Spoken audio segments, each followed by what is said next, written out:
Milwaukee Public Television is proud to present Next Avenue Community Conversations.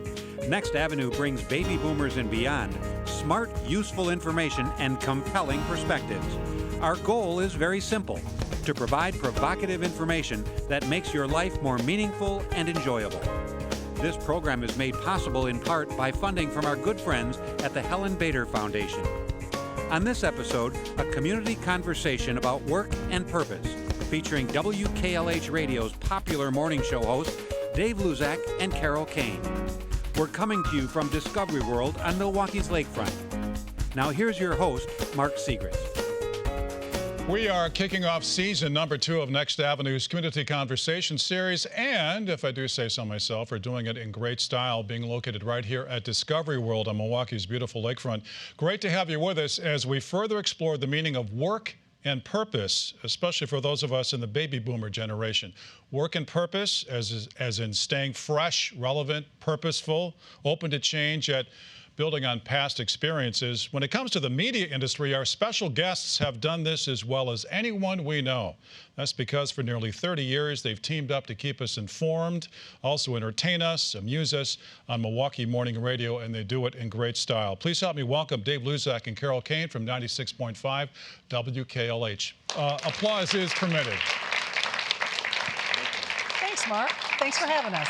So good to see you guys. Okay, you've been together for a long time. Do you remember that first time you shared a studio with one another? I know it was a somewhat different format as your morning show, but first time you guys were on the air together, what'd you think, Dave? It was really natural. The great thing about Carole is she can't put on any airs. She's Carole, so there was no pretense. And she was very natural and almost like born to do what she does. So it was great. It was, like you said, it was a different setup. She was actually in another room doing the news. We had a big piece of plexiglass and another morning show partner at the time, Don Gerard, and it was Gerard and Luczak, and Right. Carole did news. And then Don left about a year or so in. Something like that. And went to San Francisco, and then Carole just stepped right up, and the rest is history. You have to understand, for me, too, it was a completely surreal experience because before I moved to Milwaukee, I used to listen to Don and Dave when they were on it was a different radio station. And so when I was called over and interviewed for the job, and then all of a sudden I'm sitting there working with these gentlemen that I had listened to for a while I was in Whitewater, it was very surreal, and it was a pinch me moment where it was just That lasted about a week. Yeah. I can't believe that this is something I've dreamed of doing, and now actually it's here. And now it's like, okay, now how do I manage this dream? And it really has worked out beautifully. So you guys were interacting on the morning show together, but you were interacting as sort of a third person. Then when we fast forward about a little more than a year after that moment, you guys were the morning team. I mean, it was your show. Right. Right. How soon did you know how soon did you realize this is working? This is gelling? We still don't know if it's working. Okay. Yeah. All right. I think it was immediate, really. It's all about chemistry, and it's all about the fact that you kind of anticipate where the other person's going to go and what they're going to do and say. Obviously, we're kind of we're the focus of the show, but we have so many other contributors on the show, which I think actually helps.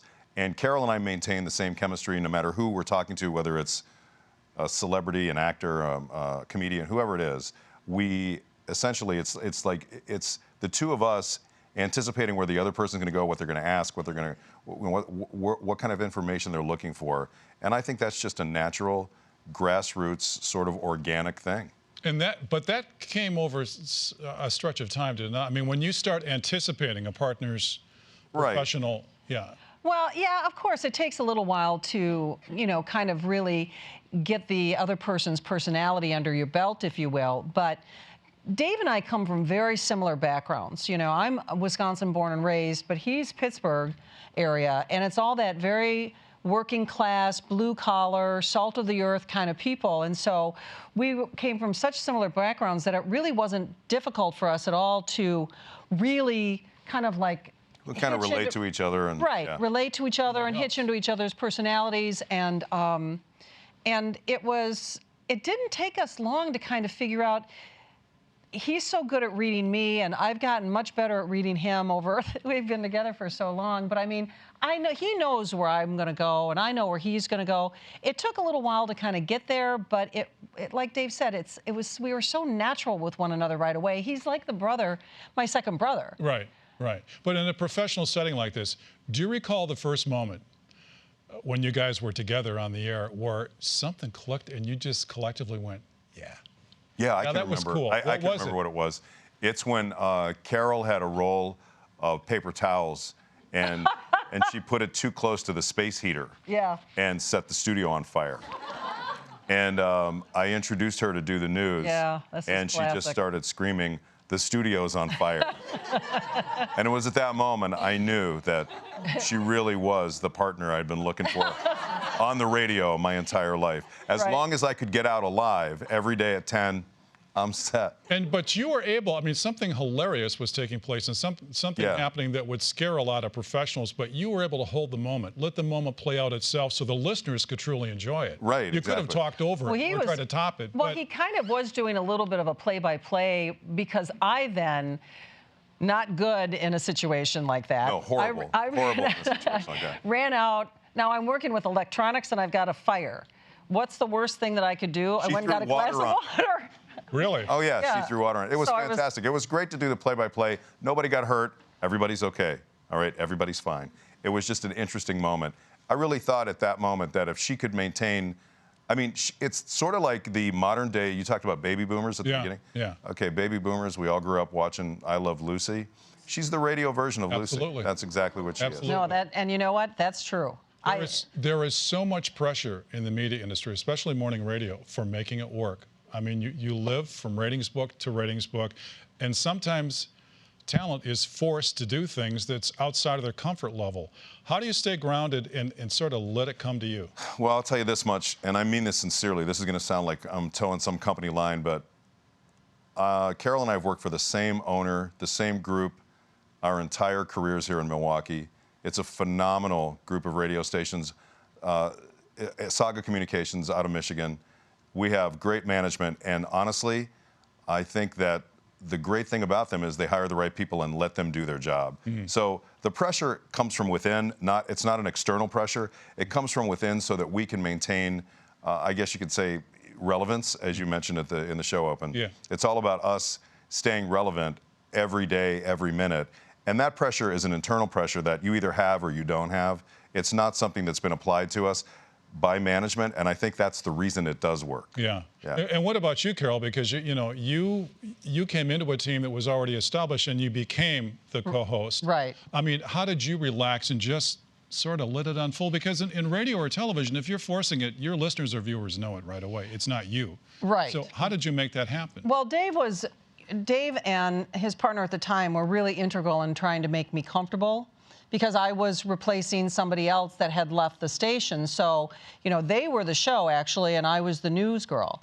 And so it was just one of those situations of their comfortability just kind of rubbed off on me. I've always been kind of like when he says Lucille Ball, he's not kidding. I mean, that's kind of how I am. Life comes to me and I just deal with it as it comes. There's really very little planned that I do. So when they were so natural and so easygoing, it just became a part of the deal. It wasn't difficult at all. When you guys first started working together as a solid team, how did you reach out to the audience, and how did you connect with the audience as a team? Dave and Carole, how did that work? The women, I mean, we've gone through, our audience, you're looking at it. This is our audience. There's just two of us. Oh, she doesn't mean that, no. But our audience, when we started, I was 27. He was very young when he started at KLH.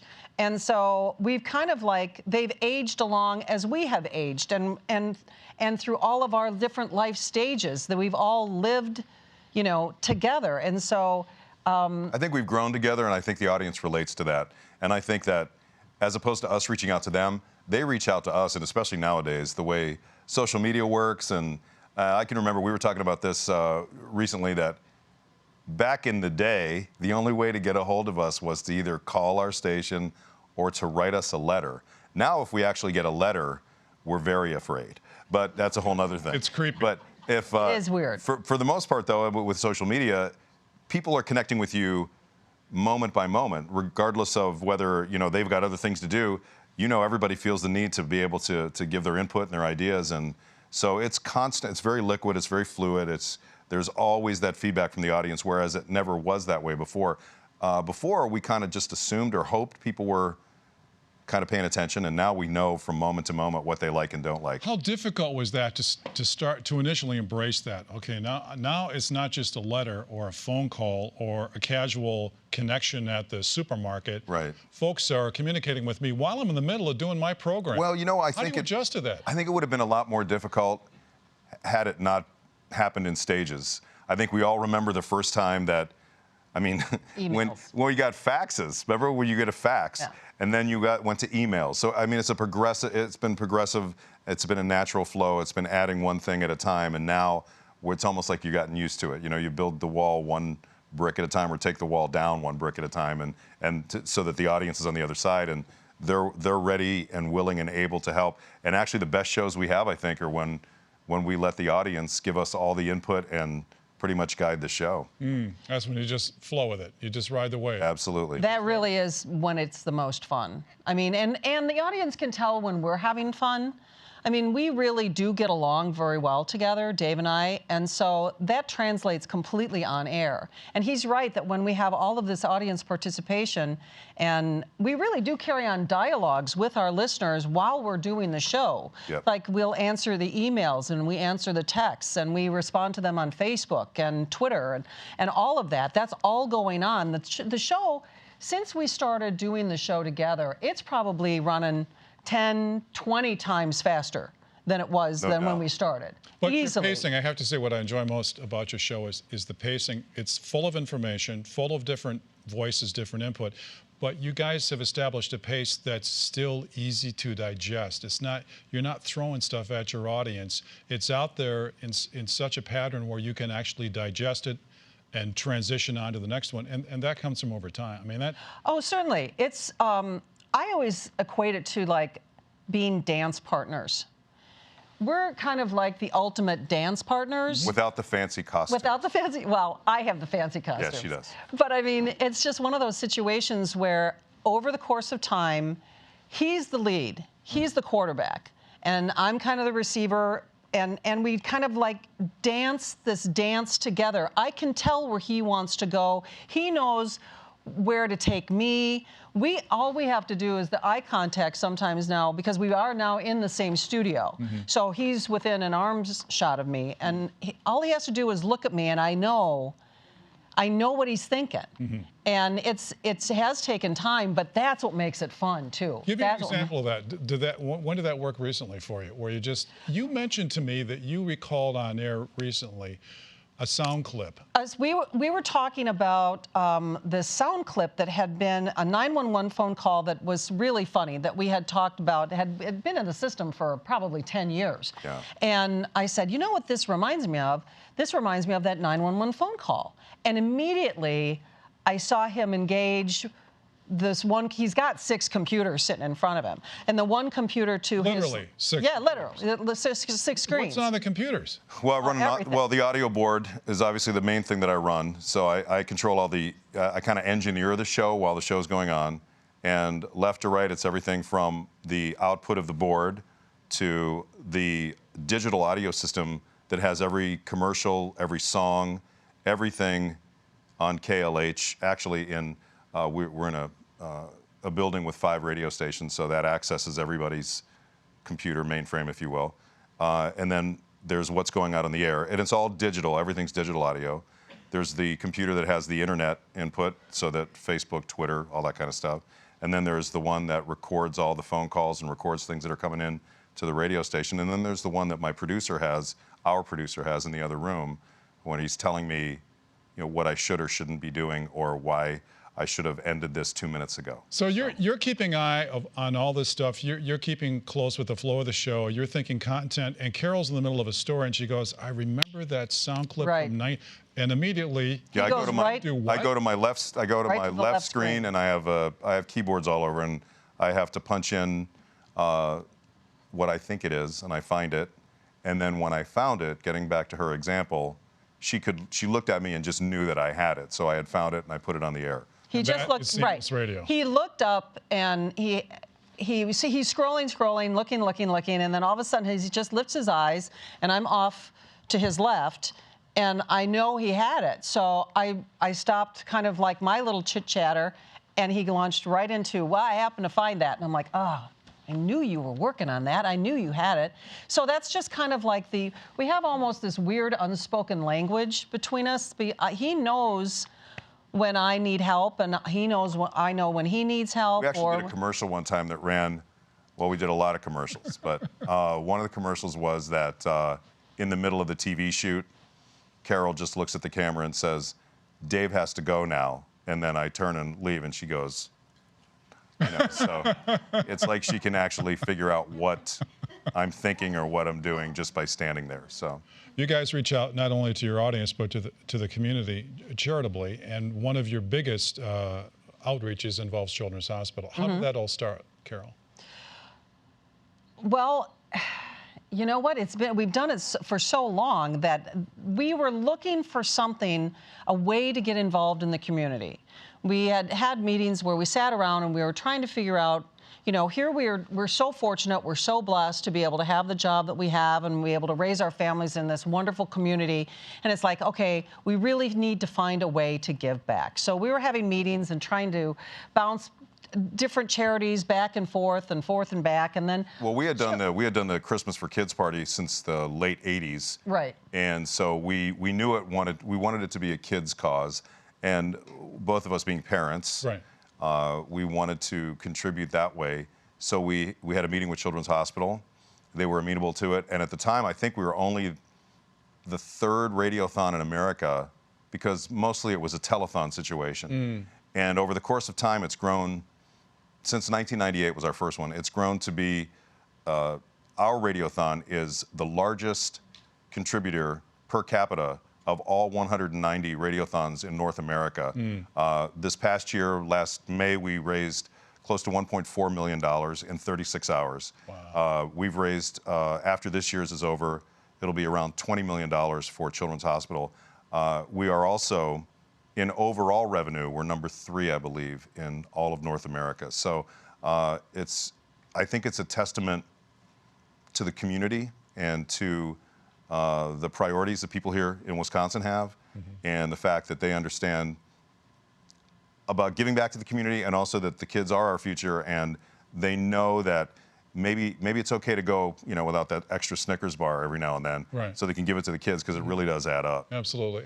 What's interesting, too, is, and Dave's so right, I mean, we're just the facilitators. This kind of started as an idea of us trying to give back, but our audience and this community is so unbelievably generous and they trust us. And if we tell them that this is something that they should be involved in, then they want to be involved. Right. And we have, ongoing donors where year after year they just keep signing up. They just sign up and they give their $20, $25 a month. But what's so fascinating about this particular community is the rate of return. And that's why we have so much money that stays here in the state, is because it's like 98 or over 98% of the people who pledge money pay. We were shocked to find out that some people actually pledge money and don't live up to their promise. Yeah. When they told us that, we were like, why would you even do that? But it just not with this cause. It's just a work ethic thing. You guys over the years have also spent a lot of time at Children's Hospital with the families. Tell me about some of the families. I mean, this outpouring of support through you folks as the facilitators is doing a lot of good, and it's touching just a tremendous amount of families. I mean, what moments come to mind from? There's so many. Yeah, there's a ton of them. You keep images of many of the children on the wall of your studio, don't you? We do. We do. We have a number of pictures of children who have done very well, and unfortunately there are those sad stories of children that don't make it. We recently got a letter from a friend of a family, and the daughter, a teenager, recently passed. Some of the stories that are completely inspirational, and I tell this all the time and Dave knows about Zach. There was one year we were we were sitting there, and they came in and they said, okay, now we've got this young man, and he's been stricken with this terrible staph infection, but his mom wants to come in and talk to you, but he has, in 24 hours, he's lost all of his limbs. Mm-hmm. And so I said, sure, bring him in. We were like, of course, bring him in. And he came in, and Zach was in this wheelchair, and it was really devastating. And his mom was so dedicated to getting the word out about the experience that she'd had at Children's, that she was willing, this was just recent to her, and she was going to sit there and tell us the story. Well, fast forward to the next year, and all of a sudden somebody goes, hey, Carole, look up. And Dave looks up and he goes, oh my God. And here comes Zach walking in on his prosthetics. Now fast forward a couple more years, and we're doing Briggs and Al's Run and Walk for Children's Hospital. And all of a sudden, we're on the stage, and I hear this, hey, Dave, hey, Carole. And I look down, and here's Zach walking the walk with his prosthetics, waving with his prosthetic arms.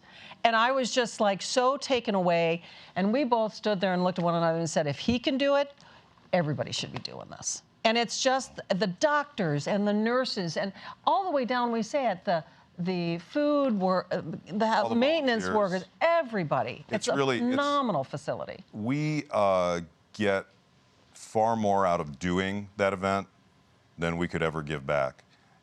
To understand the pain that some of that these parents and family members have gone through, yet they're willing to share this incredibly sad, in many cases sad, story, because they just hope that it will motivate people to donate some money. And the kids that we meet are just phenomenal. I mean, they have a wisdom that is so far beyond their years that really makes you sit and think, and kind of, it takes you back. I mean, it really... And that's interesting, being that they're facing such challenging circumstances. So where do you think that wisdom comes from, the fact that they are facing a very I have difficult... no clue. I've wondered that many times. You have no idea how many times Carole and I, and we interview over the course of the Radiothon, typically we will interview upwards of 75 different families. And we've been doing this since 1998. And it's unbelievable how many times it will actually be the child who's suffering, who's comforting their parents while the parents are crying. And you've never seen anything like it. It's incredible. Wow. What do Milwaukee listeners expect from their morning talent? What do they expect from you guys? What do you need to tell them? What do they want to learn from your show? What are the basic things that they need to know before they're off in the car to work or school? Just to keep, they just want to know that the world's okay. Really? Yeah, they want to know. I mean, is it more than what you say? Is it your tone? Is it your demeanor? Is it your connection? Well, I don't really know. I mean, you're part of the family. You're part of the family, right? Yeah. Don't you think that the trust issue is huge. They trust us. They want honesty from us. They don't want a tale spun. They want just the straight truth. 9/11 is a perfect example of that. We didn't know what was happening, and we told them we didn't know what was happening. And we were we'll on the tell air you, just giving them a blow-by-blow. Within 5 minutes, we were talking to someone who formerly was an air traffic controller at Teterboro. I mean, we essentially try to, I know there are some people who profess to be the no-spin zone. We essentially try to give it that no spin, at least as close as we possibly can to that, and we try to be honest with them. We try to be truthful. I think they want to know what's going on in the world, and we're not a very political show. We try to stay away from that. Our philosophy generally is that it's the Lewis Black philosophy, that just by the very nature of the fact that you want to run for office, you should not be allowed to run for office. But the fact of the matter is, it's more of a pop culture lifestyle type of show. So I guess not just for baby boomers, for everybody. We just had a 19-year-old call us this morning and said he listens every day. And this is classic. This happens to us a lot because we've been doing this a long time. We'll be out somewhere and somebody will come up and go, yeah, when I was a kid, my mom or my dad forced me to listen when they'd be driving me to school or whatever, and they kind of like embarrassed to kind of look around and go, now I listen because I want to. So. But you have changed as communicators, talent. You have changed. I mean, despite your longevity, you haven't maintained longevity by doing the same thing. And I'm not just talking about social media and the technical aspects of your program, but as personalities, you have changed. To what degree are you mindful of that yourself? Carole, maybe first. I mean, do you feel yourself changing in terms of the way you communicate with the audience or the way you interpret the news or whatever? Well, yeah, the whole world of news is changing daily, basically. I mean, everything's changing all the time during the course of the morning, so you have to try and keep them updated as the hours progress. But personality-wise, I think that me personally, I'm just older and calmer and not as excitable as I used to be. I mean, I'm just not. I'm not that young kid anymore. I'm still real hungry. I want to entertain, but I want to be their friend. Dave and I. He wants to be your dad. He's disagreed with me. But they want you to be their friend. They think of you as their friend. As a mother, yes, and as a spouse, and as someone who pays her bills and lives in the community and shops, I mean, to what degree does that all enter into your presentation? It's everything. And your reaction to what's going on? It's everything. I think that because we live our normal, people say to us, do you guys hang out outside of the show? And we really don't. I mean, we each have our own separate lives, and that's great because then we take our separate lives and we bring them to the communal table. Right. And so everything that I talk about, actually, all the goofy, loosey moments, it all happens. It's for real. Mm-hmm. There's nothing that I make up at all. And Dave brings his own set of, like when he would coach, baseball for his sons, and he would always talk about that. And so there's a sense of, hey, they're just like us. And we're as normal as it's going to get. I mean, that's really important, though, to not hide, but to be involved. I mean, yeah. Just to be out there, because when you're a public figure, you have to watch the way you can't shout back at someone on the freeway who cut you off. Oh, sure you can. You have to. Wait a minute. You just got done saying you're calmer. Okay. Yeah. But you can't be a recluse. You have to be involved to stay real. No, you can't. You do. You have to. Well, you have to live your life. I mean, that's to get back to the original point of the intro of the show when you said staying relevant. It's all about staying relevant. You can't. I always laugh at people who kind of are proud of themselves for not having grown and learned technology, and they'll pull out the phone that's like this big, and it's like, hey, this thing works for me, and I don't need all this crazy stuff. And it's like, well, I'm sure there was probably some people who scoffed at the automobile as it was zipping by, and this horse and buggy's fine for me. This is okay. But you learn a lot more about the world when you can go from point A to point B a lot faster. And the other thing is that I think the technology has helped us grow as communicators with social media. So. Did you fight it at first, though? Did you fight computers? No, not at all. Did you fight social media? Hey, that's the one. No, that's the one thing about. That's the one thing. If you want to stay doing what we do, if you want to stay in this business, you can't fight any sort of progression at all. Anything that's progress, you better be on the leading edge of it, or you're going to definitely be out of a job. Is there anything in your studio, if we were to walk into a studio today compared to like 10 years ago, is there anything that's the same? I mean, electronically there are some things, but in the look and the feel, microphone and boards. That's about it, right? I often say that if you took me from 10 years ago, certainly from 15 years ago, and put me in the same chair doing what I'm doing now, I probably wouldn't know what. Because it's happened gradually, I've been able to keep up with it as it goes along. But it's very, very different. But I'm not alone. I mean, I think, and no matter what you do for a living, that's what technology has done. That's what the internet has done. That's what social media has done. And there are things coming even as we speak that are going to speed things up even further. And that's a lesson for all of us, not just for someone who earns his bread in the media. Well, and what's fun for me, my one part, because he, like you said, he's running the show and he's got all these screens and he's the quarterback. But I answer like all the texts and the emails, and I do a lot of Facebook, and I'll get into conversations with people on my tweet deck and things like that.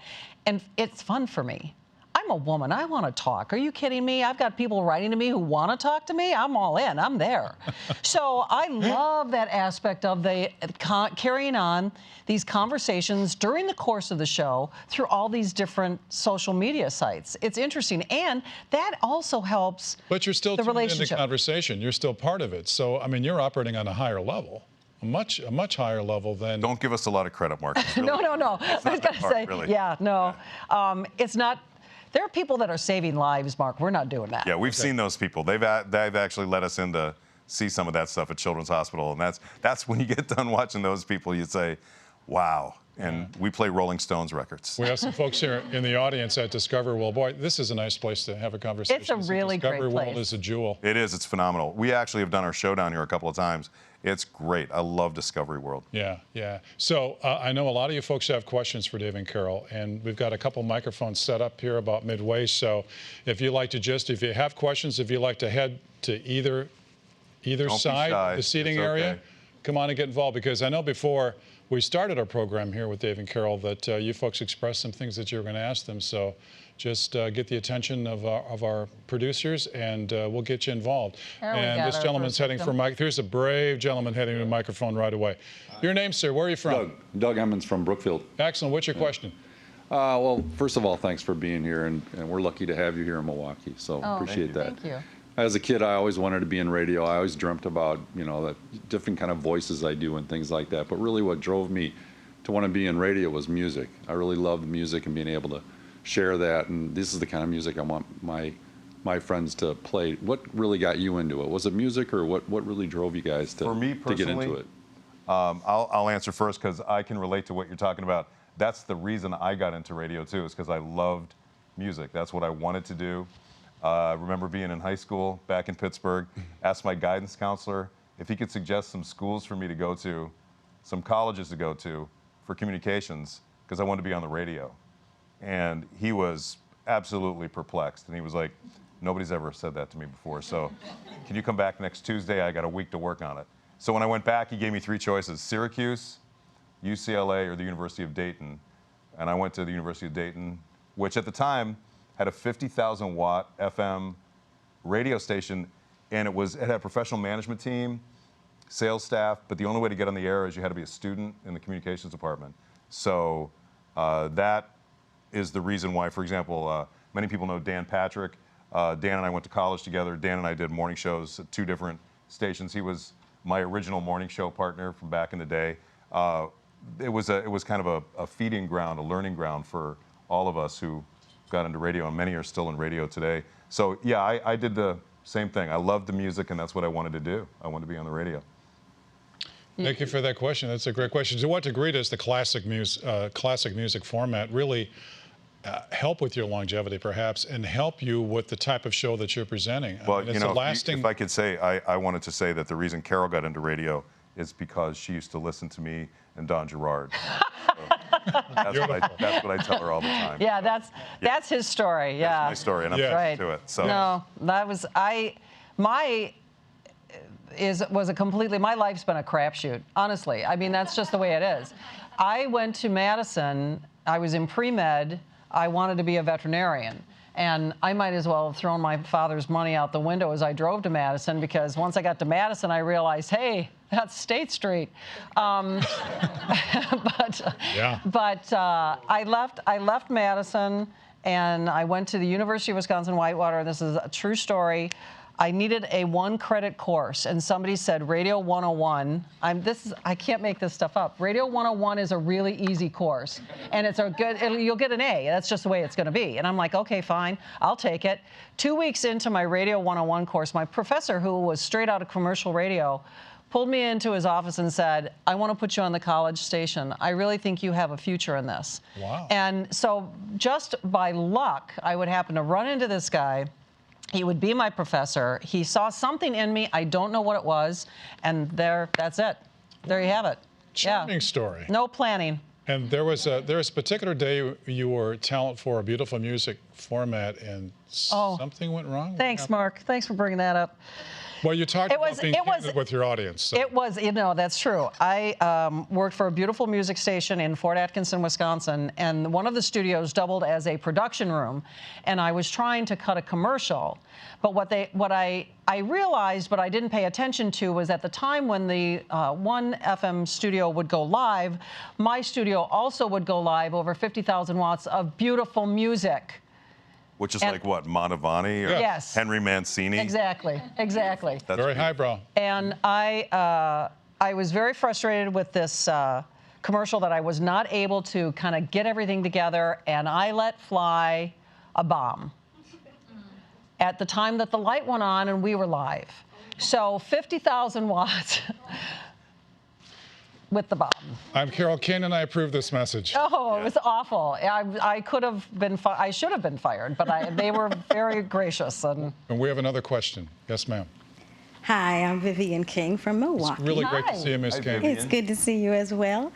And this is about work and purpose. And so, Dave, in the beginning, you said Carole was born to do this, and you said you wanted to be in radio. Looking back over your careers and talking about the charities and the information and just everything, the changing in technology, what do you think your ultimate purpose is in this field?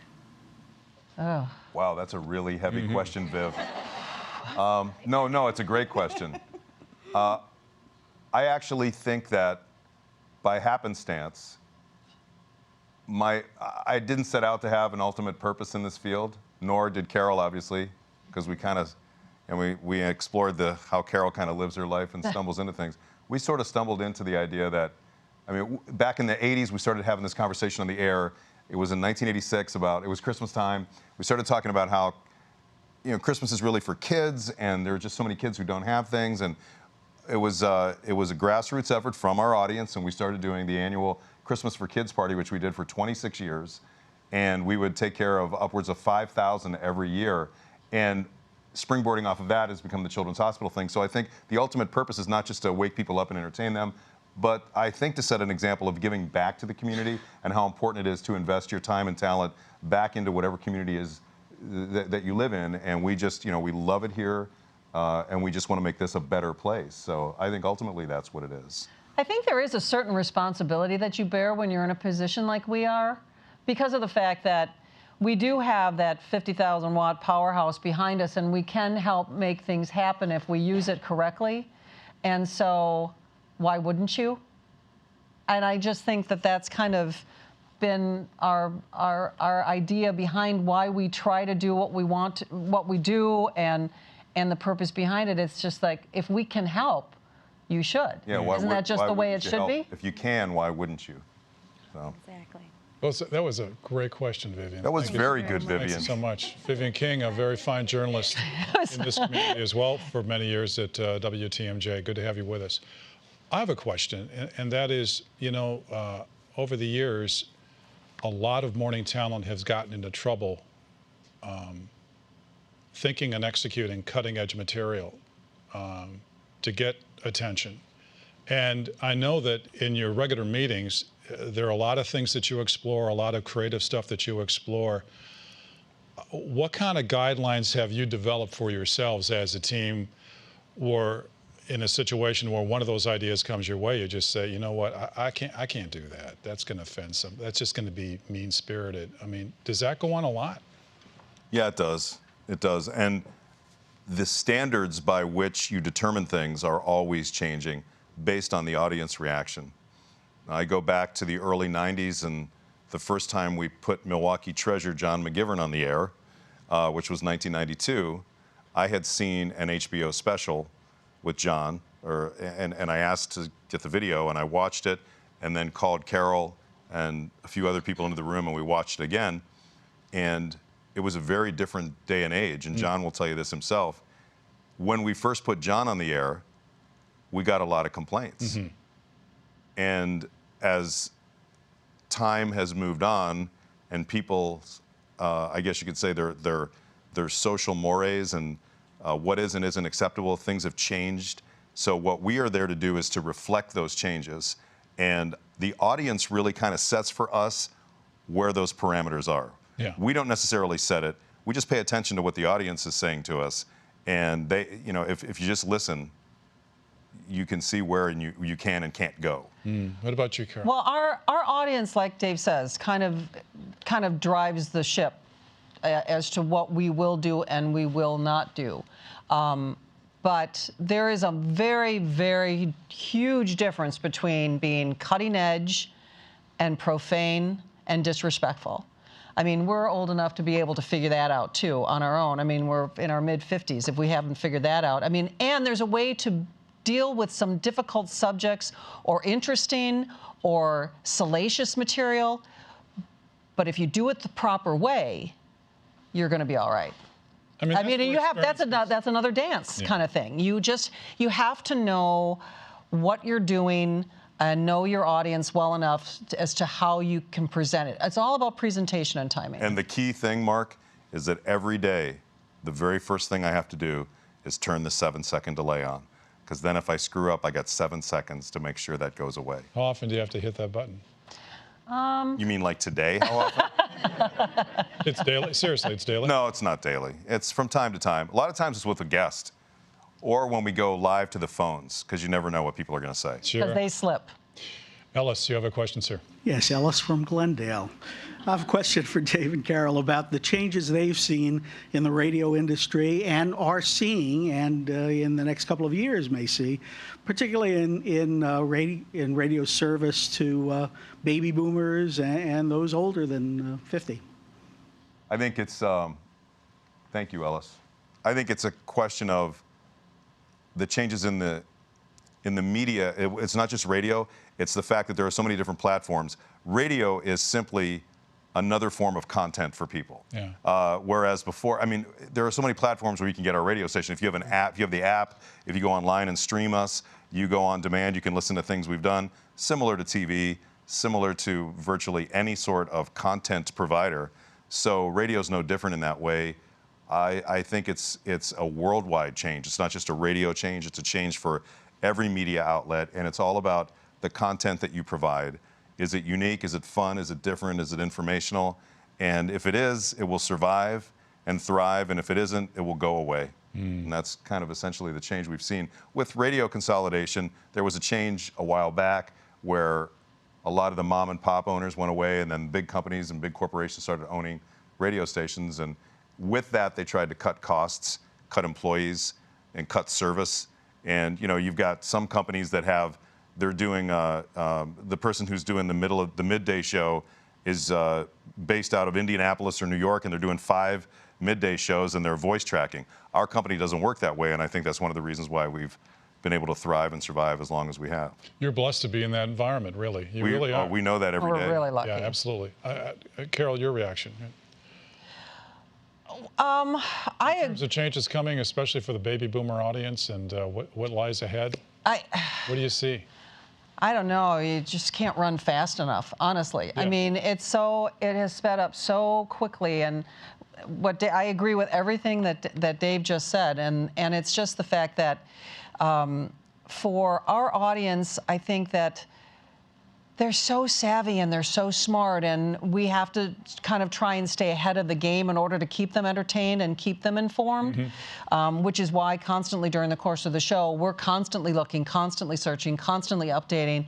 We have just, a multitude of websites that we visit and click back and go back, and obviously all the newspapers have their own websites, and like, say, for example, the Malaysian airliner thing is a completely, and look for different aspects of the story to make it interesting, because our audience and people our age, you can get the main story anywhere, but where are you going to get the twist on it? Where's that going to come in? So you got to start searching for that, and that's what makes it interesting. Morning when both of you guys were relaying the information to your audience on the air, and there was a moment when you guys were explaining what was going on in the search, and you both took a collective breath like, hey folks, it is what it is. And what you were just saying about being honest with your audience, that was one of those moments, Dave. Yeah, it's just, I mean, I can't, you couldn't spin it. It just, no. Hey, this is what If we don't have any more information, we're going to say, I don't have anything else. Yeah. That's it. We'll tell you when we know something. And for our audience, that seems to be okay. Because there's so much pressure to keep talking. But sometimes it's what you don't say. God bless you. Yes, God bless you. You're never going to get blamed for what you don't do. That's true.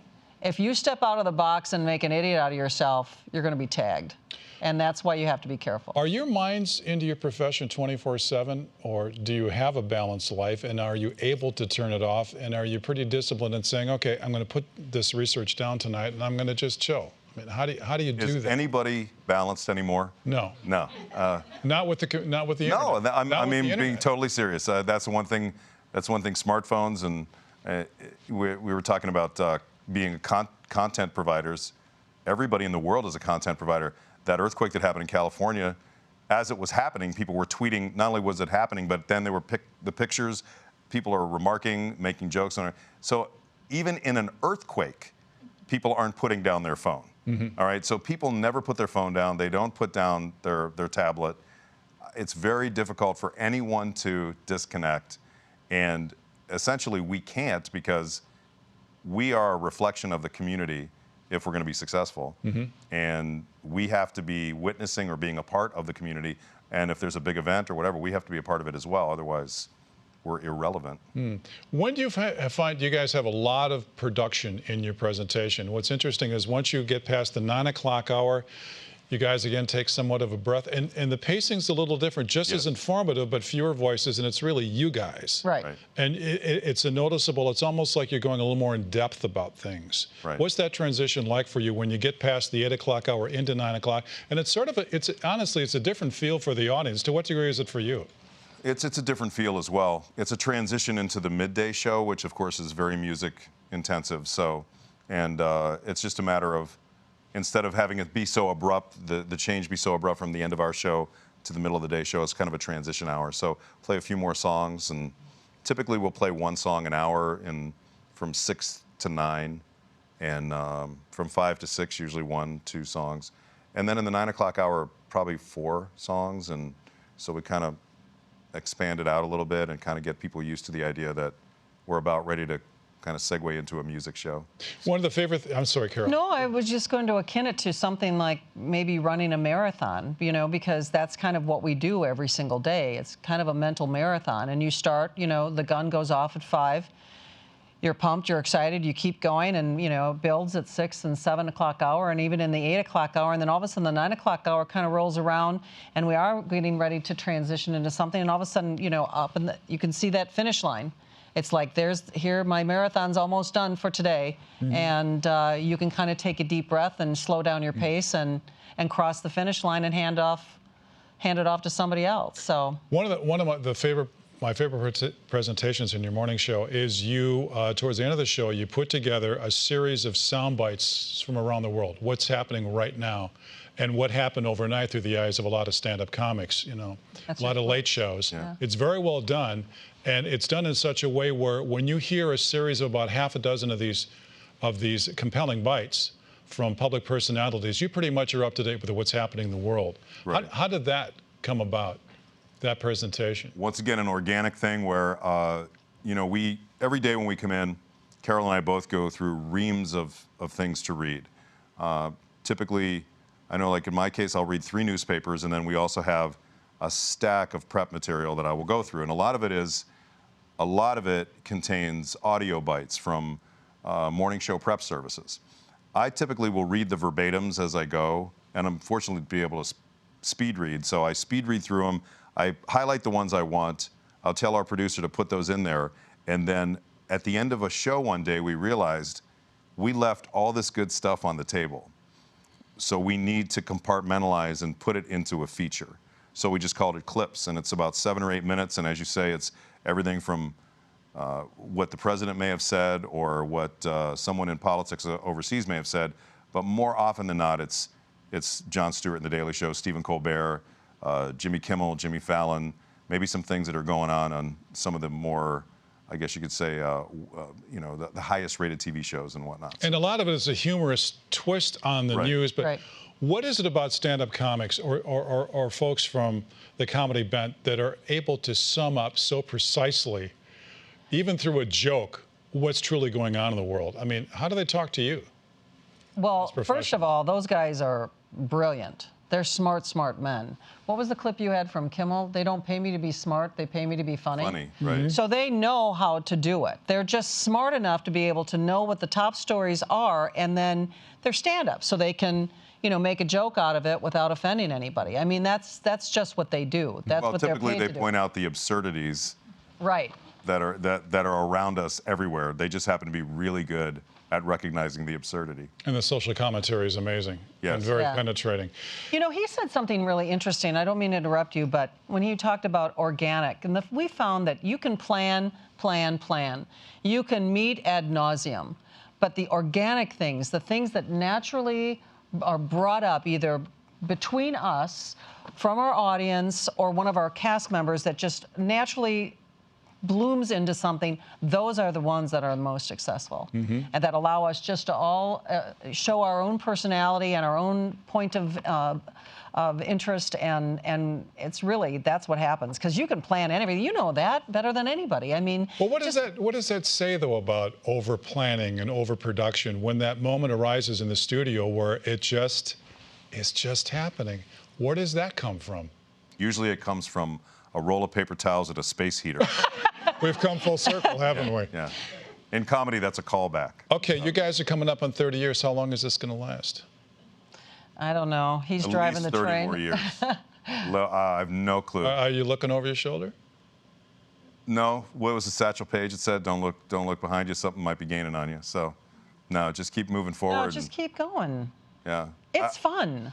I think the worst thing you can do is talk about what used to be, because there's a whole fun world that is going on right now, and you're going to miss it if you keep looking back.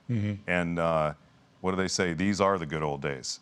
Like, you're living them right now. Don't go and look backwards. There's a time to reflect, that's fine, but if you want to stay relevant, if you want to stay doing what we're doing, you can't spend too much time doing that. Every stage of life is a blast. Every stage of life is a blast. So we're just taking each little stage as it comes and just having fun with it. You know, you talked about enjoying the moment, and in your business, there is so much pressure, as I said before, to succeed, and your mind is going, you know, a million miles an hour. At what point in your careers were you able to enjoy the moment? Say, you know what, I got a chance to interview Geraldo today. I'm just going to enjoy the conversation. I mean, when you're starting off in the business, you're so preoccupied with success. There are moments like that happen to us all the time. And I think that's the reason why we're successful. I really believe that, because we're fans of, like we'll talk to, I remember one of the very first times we talked to Bill Cosby, his people say, okay, you have Mr. Cosby for 8 minutes. And like 25 minutes later, he's just going on. Well, when we went backstage to get our audience won a contest where they could get their pictures taken with him, same thing. 5 minutes with Mr. Cosby, he holds court. He's phenomenal. Interviewing Billy Joel or John Mellencamp, or guys who are in the music business, or comedians that we've had on, because every week for years, decades, we had comedians come in, and we've seen them rise to the very top. It's just phenomenal. And you guys have really over there has given comics a platform. We have. Especially local talent. Yeah, we were the first ones to put Frank Caliendo on the air. And Frank, of course, is a national talent at this point. So you guys have spent so much of your professional careers entertaining others. Who entertains you? I mean, when you want to just chill and on a national level, listen to somebody and hopefully make you laugh, who do you turn to? Okay, you want to know something? And this is, I'm not kidding you. He makes me laugh every day so much that I really don't need some national level entertainment, because I have more fun. I do. I have more fun working with him, and he knows what buttons to push. So I honestly, first and foremost, he is probably, I'm probably one of his biggest fans. Personally, I watch MPTV, don't you? Yes, I do. Yeah. But you love those nurture films, don't you? Yes.